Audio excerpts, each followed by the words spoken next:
একদিন আপনার মা আর আপনাকে ফোন করবে না।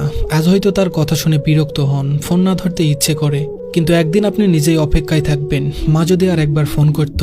একদিন কেউ আর বলবে না, তোর মুখটা কেন শুকনো লাগছে, কিছু খেয়েছিস তো। যে মানুষটি নিজের সবকিছু বিসর্জন দিয়ে আপনার মঙ্গল চেয়েছে, নিঃস্বার্থভাবে ভালোবেসেছে, সে আর থাকবে না। আপনি চাইলেও আর সেই ভালোবাসার ছাই ফিরে যেতে পারবেন না। একদিন আপনার ভুলগুলোর জন্য কেউ আর শাসন করবে না। আজ হয়তো রাগ লাগে, বিরক্ত হন, কিন্তু সেই শাসনই একদিন অভাব হয়ে বুকে চেপে বসবে। একদিন যে ঘরে ঢুকলেই মা আপনার পছন্দের খাবার নিয়ে হাসি মুখে অপেক্ষা করতেন, সেই ঘরটি শুষণ পড়ে থাকবে। সেখানে খাবার থাকবে, রান্নার গন্ধ থাকবে, কিন্তু যে ভালোবাসা সবকিছুকে প্রাণ দিত, সেটি আর থাকবে না। একদিন আপনাকে দরজার কাছে দাঁড়িয়ে বিদায় জানিয়ে কেউ আর চেয়ে থাকবে না। আপনার পায়ের আওয়াজ মিলিয়ে যাওয়া পর্যন্ত অপেক্ষা করবে না।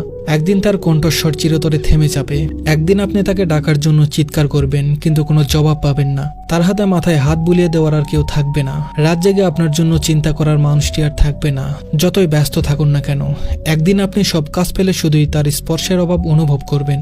তখন কোনো কিছু দিয়েই সেই শূন্যতা পূরণ করা সম্ভব হবে না।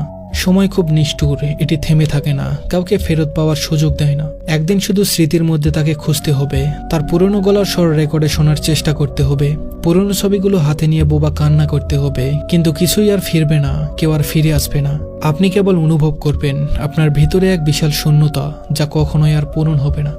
ধন্যবাদ সবাইকে।